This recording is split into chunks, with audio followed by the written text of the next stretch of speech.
We continue with our Discernment of Spirits Mondays, and last time we began to talk about Rule 8, right? Spiritual desolation, a time for patience.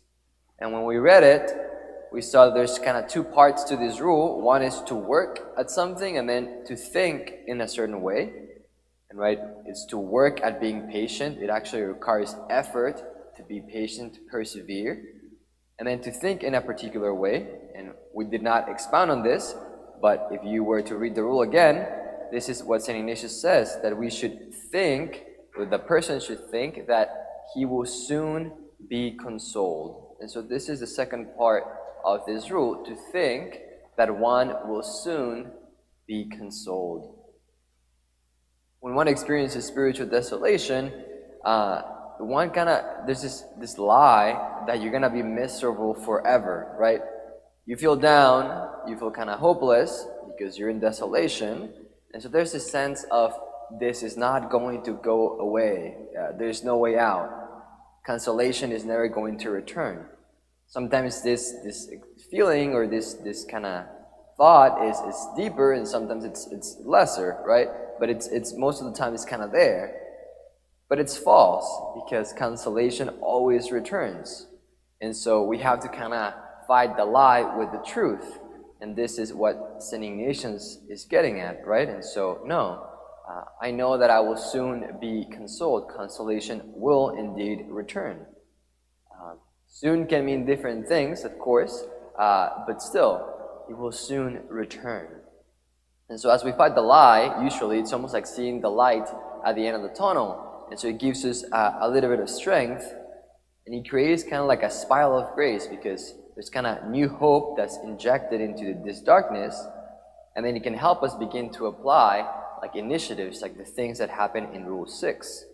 And in fact, St. Ignatius, in this Rule 8, he says that we should, again, work at being patient, we should think that consolation will soon return, and he also says in this rule, begin to apply the fighting things that are suggested in Rule 6.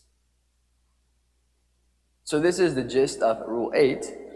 But one more thing to mention is that right now, so far with all the rules we covered, it kind of becomes evident that there seems to be this kind of back and forth in the spiritual life between spiritual desolation and spiritual consolation. There's this normal alternation that just happens as part of the spiritual life.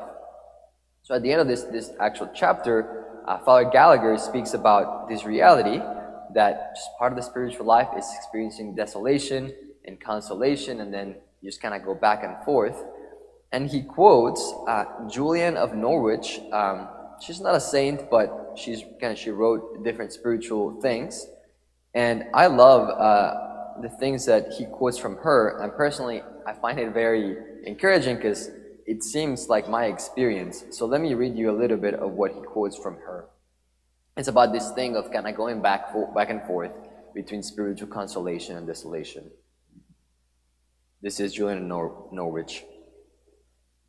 After this, he revealed a supreme spiritual delight in my soul. In this delight I was filled full of everlasting surety, powerfully secured without any painful fear. The sensation was so welcome and so spiritual that I was wholly at peace, at ease and at rest, so that there was nothing upon earth with which could have afflicted me. She's experiencing clearly spiritual consolation, right? She just feels experiences the presence of the Lord. She's wholly at peace, at ease, and she's like, nothing can ever afflict me.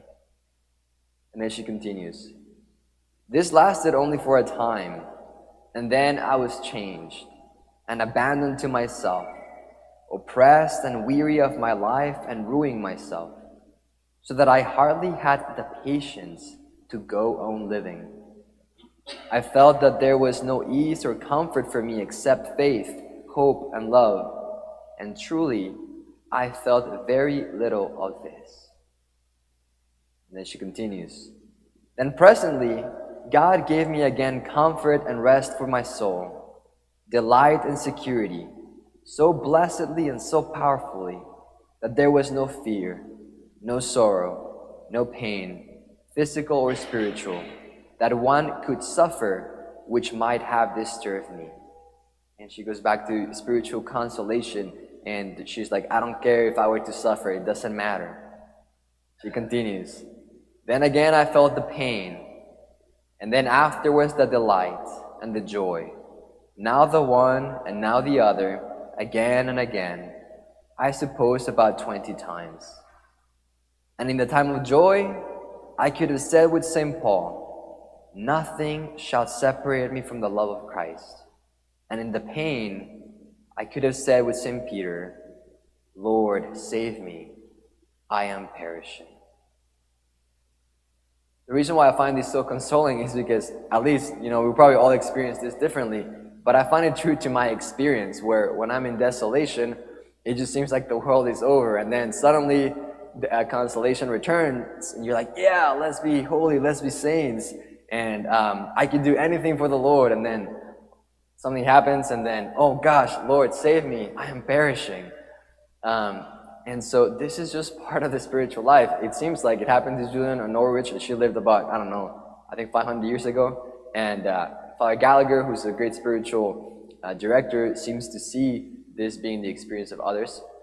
And so it's just, there's something comforting that it normalizes this reality. Because sometimes we can think, oh my gosh, like what's wrong with me? Why am I kind of going back and forth between this spiritual consolation and spiritual desolation? If I was holier, I would not be experiencing desolation. And it just doesn't seem to be the case. This is just part of the spiritual life.